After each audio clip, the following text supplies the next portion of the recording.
फक्त अडचण अशी होती की आपण जर देशी शेळ्यांमध्ये जर पालनपोषण त्यांचं केलं, त्यांना संगोपन केलं किंवा त्यांच्यामध्ये आपण काम केलं तर आपल्याला जी वजनवाढ हवी आहे गरज असते. म्हणजे देशी शेळ्या असतात आपल्याकडच्या, त्यांना असं तुम्ही डायरेक्टली स्टॉल फिडिंगवर बंदिस्त नाही ठेवू शकत. पण नमस्कार मित्रांनो, ग्रीनगोड ॲग्रीमध्ये सर्वांचं स्वागत.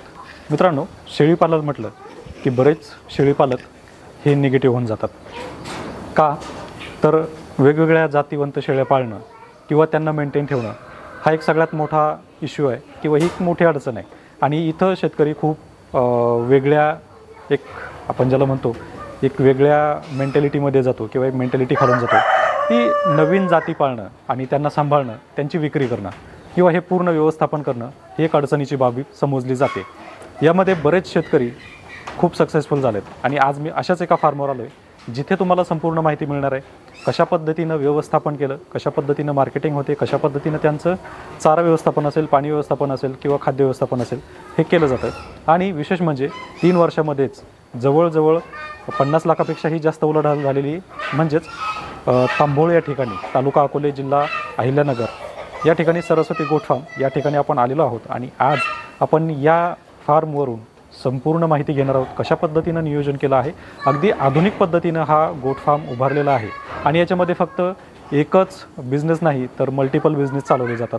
त्यासोबतच कमीत कमी क्षेत्रामध्ये चारा व्यवस्थापन केलं जातं, ज्यामुळे चारा जो आहे हा विक्री घेऊन किंवा खरेदी करून न घेता आपल्या छोट्याशा जागेमध्ये चाऱ्याचं व्यवस्थापन करून वेगवेगळ्या कंपार्टमेंट इथं बनवलेले आहेत आणि त्याच्यामध्ये प्रत्येक वेगवेगळ्या शेळ्यांसाठी एक सेपरेट कंपार्टमेंट इथं केलेलं आहे. तर कशा पद्धतीनं त्यांचं नियोजन आहे हे आपण या व्हिडिओमध्ये जाणून घेणार आहोत मित्रांनो. तर व्हिडिओ शेवटपर्यंत नक्की पहा. आणि तुम्हाला जर शेळीपालक बनायचं असेल, एक यशस्वी शेळीपालक जर बनायचं असेल तर हा व्हिडिओ नक्की तुम्ही संपूर्ण पहा. तुम्हाला माहिती भरपूर प्रमाणात मिळणार आहे. आपल्यासोबत आहेत सरस्वती गोट फार्मचे संचालक किंवा आपण मालकच म्हणूयात, कारण ते स्वतः शेळीपालन करतात. तर आपल्यासोबत आहेत सतीश कराळे सर. त्यांच्यासोबत आपण पूर्ण माहिती घेणार आहोत. आणि इथून पुढं तुम्हाला जी काही माहिती मिळणार आहे ती तुमच्यासाठी अतिशय मोलाची असणार आहे. कारण ज्यावेळेस आफ्रिकन बोर शेळीपालन करतो शेतकरी, त्यावेळेस बऱ्याच वेळा त्याला अडचणीला सामोरं जावं लागतं. किंबहुना बरेच शेतकरी असे आहेत की जे तोट्यात येऊन त्यांनी फार्म बंद केलेला आहे. तर आपण जाणून घेणार आहोत की कशा पद्धतीनं नियोजन केलं तर प्रत्येक शेतकरी, खास करून आफ्रिकन बोर शेळीपालन करणारा शेतकरी हा प्रॉफिटमध्ये येऊ शकतो. तर सर, तुमचा प्रवास आम्हाला थोडक्यात सांगा. म्हणजे तुम्ही कशा पद्धतीनं शेळीपालन चालू केलं, म्हणजे अगदी फाउंडेशनपासून कशा पद्धतीनं तुम्हाला, म्हणजे सुरुवातीला काय अडचण आल्या, त्याच्यातून तुम्ही काय शिकलात, फार्मचं तुम्ही हे म्हणजे ज्याला आपण म्हणतो की हे टेक्निक कुठं पाहिलं, त्यासोबत तुम्ही याच्यामध्ये काय बदल केले तुम्हाला वाटलेले, त्यानंतर कंपार्टमेंट तुम्ही जे बनवलं तर हे अतिशय सुंदर पद्धतीने बनवलं आहे. मग याची तुम्हाला माहिती कुठून मिळाली किंवा हे सगळं काही तुम्ही मॅनेजमेंट केलं त्याचं थोडक्यात आम्हाला माहिती सांगा. माझं नाव सतीश कराळे. आमचा कंपोस्ट तांबोळ, तालुका अकोले, जिल्हा अहिल्यानगर या ठिकाणी सरस्वती गोट फार्म या नावाने शेळीपालनाचा व्यवसाय गेले 4 वर्षापासून चालू आहे. म्हणजे आम्ही सुरुवातीला 2021 साली शेळीपालन करण्याचा त्यावेळेस निर्णय घेतला होता की त्यामध्ये आम्ही जेव्हा सुरू केलं त्यावेळेस आपल्या फार्मवर कुठलं ब्रीड ठेवायचं, तर शेळीपालन करायचं पण कुठल्या ब्रीडनं सुरू करायचं या विचारात आम्ही त्यावेळेस होतो. पण आपल्याला शेळीपालन तर करायचं आहे, पण त्याला ब्रीड कोणती निवडायची या विवंचनेत असताना त्यावेळेस आम्हाला आफ्रिकन बोर जातीच्या शेळ्यांची माहिती मिळाली आणि आम्ही असं ठरवलं की आपण आफ्रिकन बोर जातीच्या शेळ्यांचीच पालनपोषण संगोपन करायचं आणि त्याच्यापासूनच पुढे संगोपन करून आपण त्याच्यातून उत्पन्न मिळवण्याचं. आता शेळीपालन म्हटलं की आपण विचार करतो की 10-20 शेळ्या घ्यायच्या, कुठेतरी रानामध्ये चारायला घेऊन जायच्या आणि चारून आल्यानंतर घरी आपण त्याचा हे करून बाकीच्या त्याच्या व्यवस्था करून आपण त्या शेळीपालन त्या पद्धतीने करायचं. पण हे एक झालं एक पारंपरिक शेळीपालन. आता आम्ही जे करतो आहे ते एक आधुनिक पद्धतीचं शेळीपालन करतो आहे. त्याच्यामध्ये काय होतं की आपण शेळ्या कुठल्याही असू द्या, शेळी कुठलीही वाईट नसते. एवन ती आपली देशी शेळी असू द्या, संगमनेरी, सोजत, उस्मानाबादी, शिरोई, कुठल्याही ब्रीडच्या ज्या शेळ्या आहेत त्या शेळ्या आपल्याला त्यांच्या ज्या आपण इन्व्हेस्टमेंट करतो त्याच्या पटीमध्ये आपल्याला उत्पन्न मिळवून देतच असतात. फक्त अडचण अशी होते की आपण जर देशी शेळ्यांमध्ये जर पालनपोषण त्यांचं केलं, त्यांना संगोपन केलं किंवा त्यांच्यामध्ये आपण काम केलं तर आपल्याला जी वजनवाढ हवी असते ती वजनवाढ आपल्याला देशी शेळ्यांपासून भेटत नाही. त्यासाठी आम्ही हा एक पर्याय निवडला की आफ्रिकन बोर जातीच्या शेळ्या. या शेळ्यांचं वैशिष्ट्य असं की यांची पिल्लं साधारण 3 ते 4 महिन्यामध्ये 20 ते 25 किलोपर्यंत वजनवाढ या पिल्लांची होते. यांची जठर मोठं असल्याने यांचं जे चारा खातात त्याच्या चाऱ्याचं मांसामध्ये रूपांतर जास्त प्रमाणामध्ये होतं, म्हणून या शेळ्यांमध्ये मांसाचं प्रमाण जास्त आहे. आता साऊथ आफ्रिकेमध्ये ही जी ब्रीड आहे ना, ही सर्रास मटण मार्केटसाठी वापरली जाते. म्हणजे जे काही शेळीपालन त्या ठिकाणी होतं ते मटणासाठीच वापरलं जातं. पण सध्या आपल्या भारतामध्ये कसं या शेळीचा प्रसार कमी आहे. आता त्या प्रसारच्या मानाने आता सध्याचं जे मार्केट आपल्या या ठिकाणी जे चालू आहे ते आपण ब्रीडिंगसाठी सध्या विक्री करत आहे. म्हणजे आमच्या फार्मवरील जे काही पिल्लं असतात ते आम्ही कटिंगसाठी न देता ब्रीडिंगसाठी देतो. आता ब्रीडिंगसाठी यासाठी देतो की सध्या शेळ्यांची ज्या प्रमाणात आपल्या भारतामध्ये प्रसार व्हायला पाहिजे तो तेवढ्या प्रमाणात अजून झालेला नाही, म्हणून सध्या ब्रीडिंगला डिमांड जास्त आहे. कारण देशी शेळ्यांना क्रॉस करून यांच्यापासूनची जे पिल्लं तयार होतात तर यांची वजनवाढ चांगल्या प्रकारे होते. म्हणजे आपल्या देशी शेळ्या साधारण एक त्यांना 5 ते 6 महिन्यामध्ये 20 किलोपर्यंत जातात त्यांची पिल्ले. पण त्याच जागी जर आपण बोरचा एखादा ब्रीडर क्रॉस करून तो आपल्या देशी शेळ्यांना क्रॉस जरी केला तरी त्यांची जे पिल्ले होतात ते साधारण 4 महिन्यामध्ये 20 किलोपर्यंत जातात. म्हणजे आपण पुढचे 2 महिने जो आपला वेळ जाणार असतो, म्हणजे आपल्या जर देशी शेळ्या असतील तर त्यांची पिल्ले सांभाळण्यासाठी आपल्याला जर 6 महिन्याचा वेळ लागतो, तर आपल्याला त्या देशी शेळ्यांना बोरचा बोकड क्रॉस करून आपल्याला ते 4 महिन्यामध्येच विक्रीसाठी उपलब्ध होऊ शकतात. आत्ता जिवंत बोकडाचं रेट साधारण 400 रुपये मार्केटमध्ये चालू आहे. म्हणजे आपण देशी शेळ्यांना जे पिल्लं असतात ते जे पिकतं 20 किलोचे पिल्लं असतात ते जे विक्री करतो तर ते साधारण एक 400 रुपये किलोनं जातात. म्हणजे आपल्याला एक 8,000 रुपये साधारण 6 महिन्यामध्ये भेटतात. पण त्याच जागी जर आपण देशी शेळ्यांना बोरचा बोकड जर क्रॉस केला आणि त्याच्यापासून जर आपण पिल्लं प्रोडक्शन काढलं तर ते पिल्लं आपल्याला 4 महिन्यामध्ये विक्रीसाठी येणार आहे. आणि 4 महिन्यामध्ये कमीत कमी ते 25 किलोपर्यंत पण जातील चांगली सांभाळणी केली तर. 20 किलोपर्यंत आरामशीर जातात, कारण क्रॉस केलं तरी त्यांच्यामध्ये 50% बोरचे गुण येतात. तर ते 20 किलोचे आपल्याला 4 महिन्यामध्येच 8,000 रुपये भेटणार आहे. म्हणजे आपला पुढचा जो 2 महिने जो खर्चाचा जो कालावधी आहे तो वाचणार आहे. ते आपला खर्च वाचणार आहे, आपला वेळ पण वाचणार आहे. म्हणजे आपल्याला 4 महिन्यामध्ये त्याच्या 8,000 रुपये आपल्याला त्या पिल्लापासून भेटणार आहे. आता हे झालं आपण बोर क्रॉस केलं. त्यानंतर ही बोरच्या शेळ्या ज्या आहेत, म्हणजे जनरेशनच्या ज्या शेळ्या आहेत त्यांची पण वजनवाढ खूप चांगल्या प्रकारे आहे. त्यांची पण पिल्लं 3 ते 4 महिन्यामध्ये 25 किलोपर्यंत जातं. आज विचार आपण काय करतो आहे की आज आपण ब्रीडिंगमध्ये विकतो आहे. आज 1,000 रुपये किलो बोकड, 1,500 रुपये किलो फिमेल या पद्धतीनं विक्रीचा सरास रेट चालू आहे.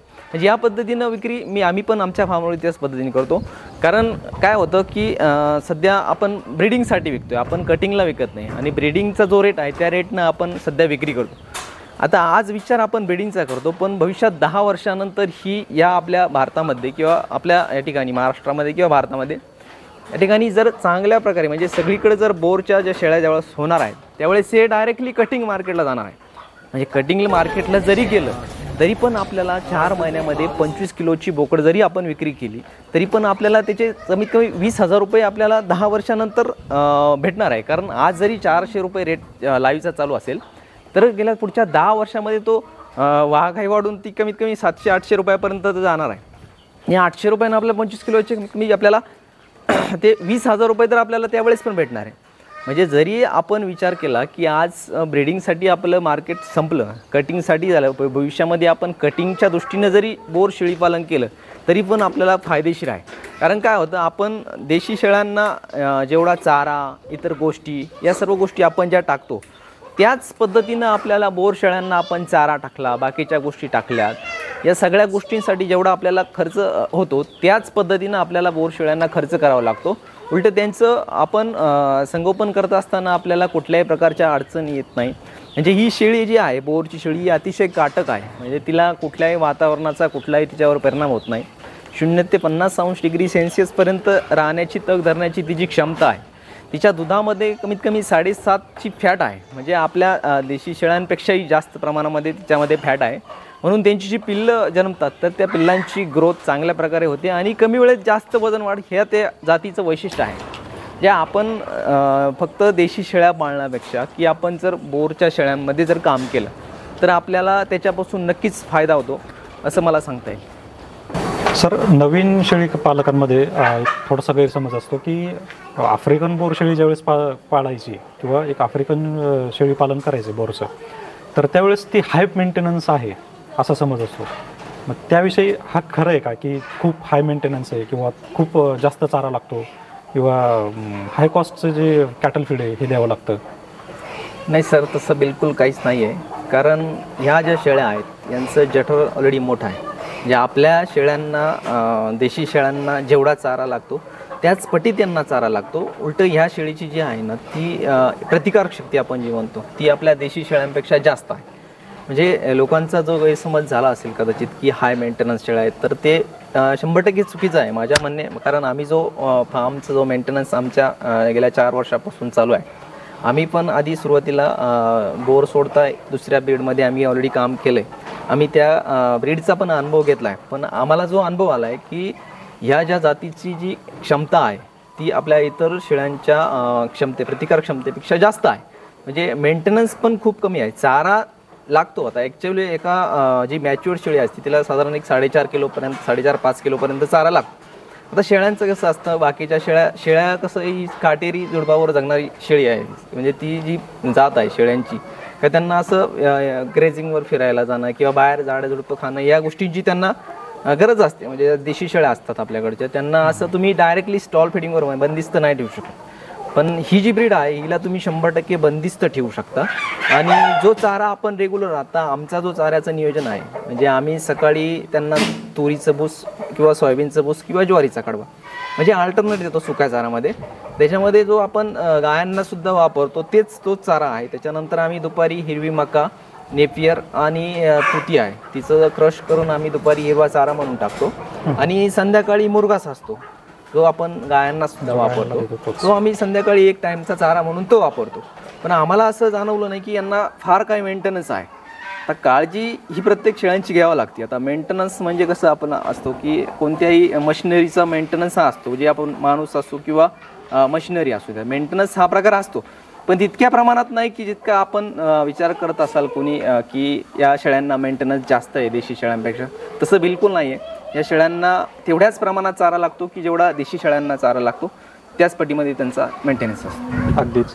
मित्रांनो, मी सुद्धा बोर फार्म हे केलेलं आहे.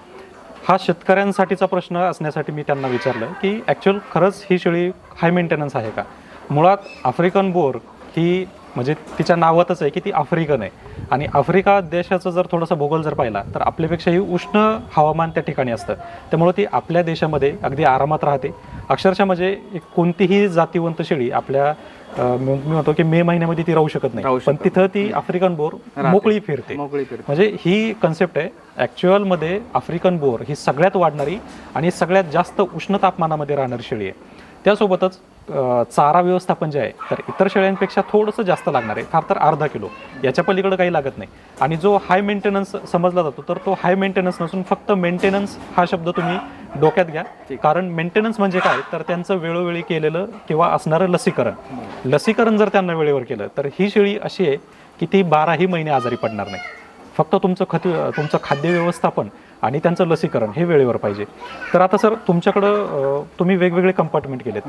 आम्हाला सांगा ॲक्च्युली हे वेगवेगळे कंपार्टमेंट म्हणजे काय आहेत? म्हणजे वेगवेगळे टाईपमध्ये की गाभण शेळी की आता काय असतं, शेळ्या म्हटलं की शेवटी कंपार्टमेंट करावंच लागतात. कारण सगळ्यांना आपण एकत्र ठेवू शकत नाही. कारण एकत्र ठेवलं तर त्यांचे परत भांडणं होतील, मारामारी, नुकसान, दुखापत वगैरे या गोष्टी होऊ नये. आणि कसं असतं की आपण कंपार्टमेंट एक सेपरेट केलं की एका कंपार्टमेंटमध्ये काही प्रेग्नंट फिमेल ठेवल्या, एका कंपार्टमेंटमध्ये समजा खाली झालेल्या ठेवल्या, काही जणणाऱ्या शेळ्या, त्या कंपार्टमेंट असे अलग सेपरेट राहावा आणि ते आपल्याला पण सोयीस्कर जावं या हेतून आम्ही असे वेगवेगळे कंपार्टमेंट केले आहे. आणि ब्रीडर जो आहे त्याला एक सेपरेट कंपार्टमेंट ठेवला, कारण तो पण असा एकत्र न ठेवता तो सेपरेट राहिला की म्हणजे ज्यावेळेस आपल्या बाकीच्या शेळ्या जेव्हा हिटवरतील तेव्हा त्या क्रॉसिंगसाठी आपल्याला त्या कप्प्यात टाकावं लागतं. त्यामुळं आपण ते वेगवेगळे कंपार्टमेंट त्याच्यासाठी केलेले आहे. यानंतर याच्यामध्ये आता असं समजलं जातं की बोरमध्ये वेगवेगळे टाईप आहेत. म्हणजे जसं की फुल ब्लड असेल, जनरेशनमध्ये असेल, तर तुमच्याकडं कोणकोणत्या शेळ्या अवेलेबल आहेत? नाही, आमच्याकडं आम्ही बोर क्रॉसपासून तर फुल बर्डपर्यंत या सगळ्या प्रकारच्या आमच्याकडे शेळ्या आहेत. मोस्टली आम्ही आता जनरेशनमध्ये आम्ही क्वांटिटी वाढवतो आहे. कारण जनरेशनच्या शेळ्यांमध्ये म्हणजे ज्या आपल्या देशी शेळ्या आहेत त्या देशी शेळ्यांना क्रॉसिंगसाठी जे बोकड तयार करावे लागतात ते जनरेशनच्या शेळ्यांपासून आपल्याला तयार होतात.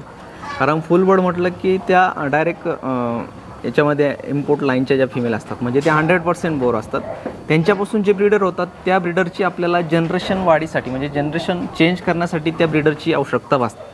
पण मोस्टली आता लोक कसं आहे ज्यांच्याकडे म्हणजे प्रामुख्याने लोक देशी शेळ्या पाळणारे भरपूर आहेत, ज्यांच्याकडे देशी शेळ्या आहेत त्या देशी शेळ्यांना क्रॉसिंगसाठी जे आपल्याला ब्रीडर लागतात किंवा ज्यांना बोरमध्येच काम करायचे अशा शेळ्यांच्या पैदाशीसाठी आपण जनरेशनच्या शेळ्यांमध्ये जास्त फोकस करतो.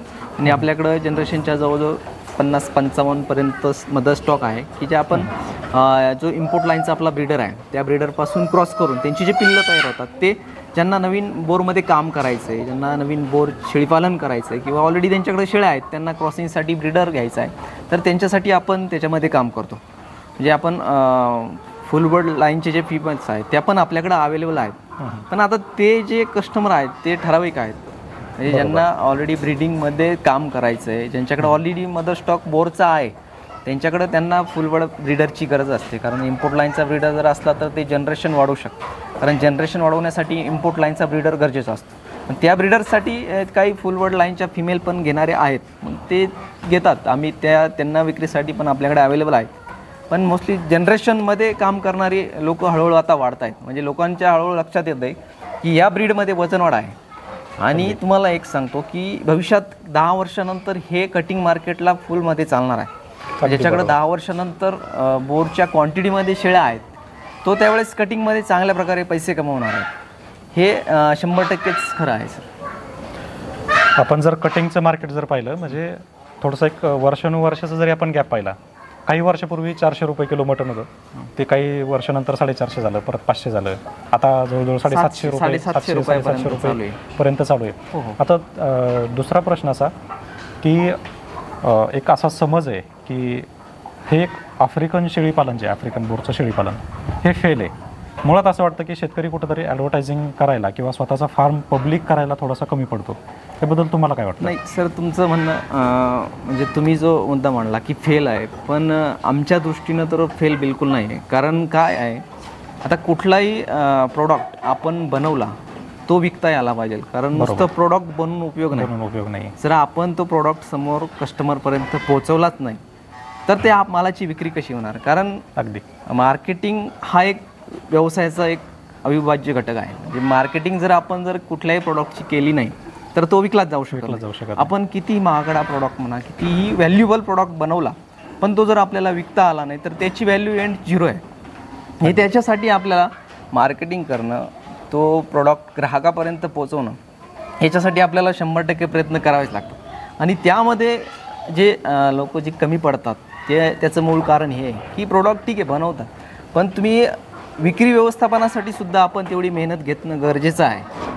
काय होतं, आपण बोर शेळी जी आहे ती सध्या ब्रीडिंगसाठी विकतो आहे. म्हणजे मी तुम्हाला बोललो की मी 1000 रुपये किलो बोकड आणि 1500 रुपये किलोनी फिमेल या रेटने आम्ही विक्री करतो. पण विक्री करण्यासाठी आपण जी मेहनत घेतो म्हणजे आपण क्वालिटी प्रोडक्ट बनवणं गरजेचंच आहे. आता कुठल्या व्यवसायासाठी एक तर तुम्ही क्वालिटी प्रोडक्ट बनवावं लागतं तुम्हाला पहिली गोष्ट, आणि दुसरी गोष्ट मार्केट शोधावं लागतं. या दोन्ही गोष्टींमध्ये आम्ही काम करतो. आम्ही फक्त क्वालिटीच बनवत नाही, पण आम्ही क्वालिटी तर प्रोडक्ट बनवतोच, पण विक्री व्यवस्थापनासाठी काय करणं गरजेचं आहे त्या गोष्टीचा आम्ही जास्त विचार करतो. त्या पद्धतीनं आम्ही विक्री करतो. आम्ही म्हणजे आमचा फार्म तर आपण महाराष्ट्रामध्ये आहात, पण आम्ही जम्मू काश्मीर, पंजाब, तमिळनाडू, कर्नाटक या खूप साऱ्या राज्यांमध्ये ऑलरेडी आम्ही मेल फिमेल सेल केलेले आहे. हे का केलेलं आहे की आपलं गरजेचं आहे ना, का आपण प्रोडक्ट बनवतोय चांगला, ते लोकांपर्यंत पोहोचणं तितकं महत्त्वाचं आहे. अगदी. पण त्या गोष्टी सर्व याच्यासाठी करणं, व्यवसायासाठी करणं गरजेचं आहे. अगदीच. मित्रांनो, मला सुद्धा हा एक म्हणजे ही कल्पना जी आहे ही मला पहिल्यापासून आहे की शेळीपालनमध्ये शेतकरी फेल का होतो, तर त्याला प्रोडक्ट बनवता येतं पण ते विकता येत नाही. आणि विकण्यासाठी जे काही प्लॅटफॉर्म आहेत तिथपर्यंत शेतकरी जात नाही किंवा त्याचा फायदा तो करून घेत नाही. तर फक्त शेळीपालनच नाही तर प्रत्येक पीक जरी घेतलं किंवा भाजीपाला जरी घेतला किंवा नवीन फळ जरी घेतलं तरी प्रॉब्लेम तोच आहे की आपल्याला तिथपर्यंत पोहोचता येत नाही. तर मित्रांनो, तुम्ही जर कधी पण कोणतेही एक व्यावसायिक शेती म्हणून जर कोणता बिझनेस करत असाल मग तो पशुपालन असेल, शेळीपालन असेल किंवा शेती असेल, तर त्याच्यासाठी तुम्हाला मार्केटिंग स्वतः शोधणं हा एक सर्वोत्तम पर्याय आहे. त्यानंतर तुम्ही जर इथं फार्म पाहत असाल तर हा फार्म इथं तुम्हाला एक फायबर नेट लावलेली दिसेल. तर याच्या खालीसुद्धा इथं कोंबडी पालन केलेलं आहे. तर सर तुम्हाला तुमचा जो सेटअप आहे, तुम्ही म्हणजे ॲक्च्युअल काय सेटअप आहे हे फक्त सांगा. आम्ही एलिव्हेटेड फार्म बनवला आहे. साधारण 3000 स्क्वेअर फूटचा फार्म आहे आमचा. ओके, म्हणजे 75 बाय हे जे 40 खाली जे आहे आहे त्याला एलिव्हेटेड फार्म म्हणतात त्याला. ओके. तर साधारण 75 फूट लांबी आणि 40 फूट रुंदी अशा आमचं डायमेन्शन आहे. तर आम्ही जमिनीपासून 6 फूट उंचीवर प्लॅटफॉर्म बनवलेला आहे. त्याला PVC फ्लोरिंग म्हणतात. हे जे फ्लोरिंग आपण जे लावलेलं आहे हां. त्याला PVC फ्लोरिंग म्हणतात. हे जमिनीपासून एक 6 फूट उंचीवर लावले. आता हे लावण्याचे 2 महत्त्वाचे कारणं आहेत. पहिलं कारण म्हणजे आपली जी लेबरची जी कॉस्ट असते तिच्यात बचत होते. कारण ज्यावेळेस आपण PVC फ्लोरिंग लावतो त्यावेळेस आपला जो क्लिनिंग करण्याचा जो वेळ आहे, वेळ आणि खर्च म्हणू आपण त्याला. कारण 3000 स्क्वेअर फूट जर जमिनीवर असतं तर झाडण्यासाठी कमीत कमी 2.5 ते 3 तास वेळ आपल्याला त्या झाडण्या क्लिनिंगसाठी गेला. पण या फ्लोरिंग लावण्यामुळं फायदा असा झाला की हार्डली 15 मिनटामध्ये सर्व शेड क्लीन होतं. कारण 80% जी शेळ्यांची जी लेंडी आहे ती खाली पडून जाते. तर 20% जी राहते त्याच्यामध्ये आपण एक 15-20 मिनिटामध्ये 3000 स्क्वेअर फूटचं शेड आपण क्लीन करू शकतो. बरोबर. हा त्याचा सगळ्यात मोठा फायदा आहे. आणि दुसरा फायदा असा की शेळ्यांच्या खाली आपण ॲडिशनल एक सोर्स म्हणून आपण एक कुक्कुटपालन करू शकतो. तर त्याच्यामध्ये आणखीन काही फिश फार्मिंग पण हा एक पण प्रकार आहे त्याच्यामध्ये, ते पण करतात लोक. पण आम्ही कुक्कुटपालन केलेलं आहे की आपण देशी कोंबड्या खाली ठेवून भले त्यांचे अंडे विक्रीसाठी जरी आपण खाली ठेवला तर त्याच्यापासून आपल्याला चांगल्यापैकी थोडेसे इन्कम भेटू शकतं. कारण आपण देशी कोंबड्या ज्यावेळेस आपण खाली ठेवतो, म्हणजे आपण बॉयलर नाही ठेवू शकत खाली कारण त्यांना ते एवढं युरिन वगैरे सहन होणार नाही. पण ह्या देशी कोंबड्या आहेत त्या ऑलरेडी त्याच इन्व्हायरमेंटमध्ये राहणाऱ्या असल्यामुळे त्यांना काही अडचण येत नाही. म्हणजे उखंडा जरी असला उखरड्यामध्ये सुद्धा त्या राहतात, त्याच्यामुळे त्यांना काही फारशी अडचण येत नाही त्याच्यामध्ये. म्हणून आम्ही खाली देशी कोंबड्या ठेवल्या, त्याच्यापासून अंडे तयार करून मी अंडे विक्री करतो. आता शेवटचा प्रश्न थोडासा आर्थिक आहे. तुम्हाला हे शेड जे आहे एवढं आधुनिक शेड बनवण्यासाठी किती खर्च आला आणि आता तुमच्या या 3 ते 4 वर्षामध्ये तुमची कितीपर्यंत उलाढाल झाली? म्हणजे तुमचं जो आकडा आहे हा ॲक्च्युअल प्रॉफिटेबल आहे हे सगळ्यांना समजलं पाहिजे. म्हणजे असं समजायला नको की बोर फार्म तर खूप मोठं दिसतंय पण त्याच्यातून प्रॉफिट हा होत नाही. मग प्रॉफिट खरंच होतो का? प्रॉफिट तर 100% होतो आहे सर. प्रॉफिट होतो आहे म्हणूनच आमचा फार्म आज चांगल्या प्रकारे चालू आहे. अगदी. आम्ही जो पूर्ण शेडचं जे स्ट्रक्चर बनवलं म्हणजे साधारण 75 बाय 40 3000 स्क्वेअर फूटचं शेड बनवलं, 1000 स्क्वेअर फूटचं गोडाऊन बनवलं आणि 100 बाय 100चं कंपाऊंड केले. असं साधारण आम्हाला 2021मध्ये 29 लाखापर्यंत टोटल इन्फ्रास्ट्रक्चरसाठी आम्हाला कॉस्ट गेलेली आहे. आता त्याच्यामध्ये 2021 पासून आम्ही जो 21ला मध्ये जो फार्म चालू केला तर आम्ही सुरुवातीला 25 शेळ्यांपासून सुरुवात केली होती. आम्ही 25 शेळ्या काही दुसऱ्या ब्रीडच्या पण ठेवल्या होत्या त्याच्यामध्ये. पण आम्ही हळूहळू त्याच्यामध्ये वाढवत गेलो कारण आम्ही सुरुवातीचे 1.5-2 वर्ष जवळजवळ 1.5 ते 2.5 वर्ष आम्हाला त्यातून आउटपुट भेटलं नाही. म्हणजे भेटलं यासाठी नाही की आम्ही जो पिल्लं तयार होत होती तर ती आम्ही मदर स्टॉकमध्ये वाढवण्यासाठी आम्ही प्रयत्न करत होतो. म्हणजे आम्हाला मदर स्टॉक प्लस करायचा होता. कारण आजही आमचा मदर स्टॉक साधारण एक मदर स्टॉक 65पर्यंत आहे. सगळी लहान मोठी आमच्याकडे आत्ता 100 ते 105 पिल्लं आहेत. म्हणजे सगळेजण ॲनिमल आहेत पण मदर स्टॉक जो म्हणतो आपण ज्यांच्यापासून आपण प्रोडक्शन घेतो एक 65 ते 70पर्यंत आहे सगळ्या हल्लीमध्ये. पण हा आकडा पोहोचवण्यासाठी आम्हाला सुरुवातीला थोडेसे त्याच्यामध्ये हे करावं लागलं की जो पिल्लं आपली तयार झाली तर ती विक्री न करता ती आम्हाला मदर स्टॉकमध्ये ॲड करावं लागली. म्हणून आम्हाला पहिले 1.5-2 वर्ष त्याच्यातून एवढा आम्हाला बेनिफिट जो आर्थिक स्वरूपात झाला नाही. पण दुसरी गोष्ट आमचा मदर स्टॉक प्लस झाला म्हणजे आमच्या कॅपिटलमध्ये त्याची वाढ झाली. आम्ही तो मदर स्टॉक वाढून मग आम्ही दुसऱ्या वर्षापासून आम्हाला त्याच्यापासून चांगलं उत्पन्न भेटलं आम्हाला. म्हणजे वर्षाला साधारण आम्हाला पिल्लं आम्ही विक्री करून साधारण एक 17 ते 18 लाखापर्यंत आमचा टर्नओव्हर जातो. पण आमचा खर्च साधारण एक इयरली 8-8.5-9 लाखापर्यंत जातो. म्हणजे 10 ते 11 लाख रुपये एका वर्षाला आम्हाला प्रॉफिट असतो. पूर्ण फार्मचं कॅल्क्युलेशन जर केलं तर त्याच्यामध्ये आमचा सर्व प्रॉफिट येतो की शेळ्यांचा येतो, कोंबड्यांचा येतो, लेंडी खत पण काही आम्ही विक्री करतो. त्या सगळ्या गोष्टींचा टोटल एकत्रित प्रॉफिटचा विचार केला तर आम्हाला साधारण एक 10 ते 11 लाख रुपये एका वर्षाला प्रॉफिट राहतं. मित्रांनो तुम्ही पाहू शकता की कोणताही व्यवसाय करताना आपला जो वर्ग आहे थोडक्यात मिडल क्लास म्हणू किंवा शेतकरी गट म्हणू एक व्यावसायिकदृष्ट्या ज्यावेळेस तो मैदानात उतरतो, मग तो कोणताही व्यवसाय असो, शेतीशी निगडीत व्यवसाय असो किंवा कॉर्पोरेट असो किंवा इतर असो, याच्यामध्ये खूप मोठं भांडवल लावतो. परंतु हे एक सेक्टर असं आहे शेळीपालन की ज्याच्यामध्ये तुम्ही बाहेरच्या व्यवसायामध्ये जेवढा पैसा लावायचा आहे त्याच्यापेक्षा अर्धा जरी इथं लावला, असं म्हणत नाही की तुम्ही 25 लाखाचं शेड करा आणि त्याच्यातून मग तुम्ही परत 10 लाखाच्या शेळ्या भरा आणि मग तो बिझनेस करा. तुम्ही अगदी जसं सरांनी सांगितलं की 25 शेळ्यांपासून सुरुवात केली, तुम्ही अगदी 5 शेळ्यांपासून छोट्याशा फार्मपासून सुद्धा या बिझनेसला सुरुवात करू शकता. आज बऱ्याच शेतकऱ्यांचं जे म्हणजे आत्तापर्यंत जेवढे निगेटिव्ह झालेत शेतकरी, त्यांचं कारण हेच आहे की खूप मोठी इन्व्हेस्टमेंट करणं, खूप मोठी लायबिलिटी घेणं आणि पुढं त्यांना ते चालवता न येणं. याच्यासाठी तुम्हाला कमी शेळ्यांपासून जर तुम्ही सुरुवात केली तर अतिशय योग्य पद्धतीने तुम्ही हा फार्म चालवू शकता. आणि आज तुम्ही इथं पाहू शकता की म्हणजे मी ज्यावेळेस पहिल्या दिवशी या फार्मला व्हिजिट केली त्यावेळेस अगदी नाहीच म्हटलं तरी फक्त 5 शेळ्या त्यांनी घेतलेल्या होत्या, अजून त्यांना घ्यायच्या होत्या. म्हणजे त्यावेळेस माझी पहिली व्हिजिट आहे आणि 3 वर्षानंतर आजची माझी दुसरी व्हिजिट आहे. आणि आज मी इथं पाहतो की जवळजवळ 100 शेळ्या या फार्मवर आहेत. आणि म्हणून आज मी तुम्हाला हा व्हिडिओ याच्यासाठीच दाखवला आहे की आफ्रिकन बोर शेळीपालन फेल आहे किंवा जिथं शेतकरी निगेटिव्ह होत आहेत तर ॲक्च्युअल आपण त्याची कारणं शोधलीत की का होतो, आणि ते आपल्याला आज सरांनी सांगितले. धन्यवाद सर, तुम्ही खूप मोलाची माहिती दिली. आणि मित्रांनो, तुम्हाला जर शेळी खरेदी करायची असेल तर तुम्ही इथं स्टॉक पाहू शकता. तुम्ही ऑलरेडी व्हिडिओमध्ये पाहिलंच असेल की तुम्हाला इथं किती जातीवंत किंवा कशा शेळ्या इथं आहेत. म्हणजे सगळ्या प्रकारच्या छोटी पिल्लं आहेत, मादी आहे, नर आहे, फुल ब्लड आहे किंवा जनरेशनमधली सुद्धा पिल्लं इथं विक्रीसाठी उपलब्ध आहेत. तर त्यांना जर कॉन्टॅक्ट करायचा असेल तर कसं करायचं? आमचा सरस्वती गोट फार्म या नावाने तांबोळ या ठिकाणी फार्म आहे आणि माझा मोबाईल नंबर आहे 96 23 90 14 80. तुम्ही मला कधी कॉल करून तुम्हाला जर पिकलं हवी असेल, म्हणजे कुणाला मेल फिमेल कोणती हवी असेल आफ्रिकन बोर जातीची, तर तुम्हाला आपल्याकडे भेटू शकतील.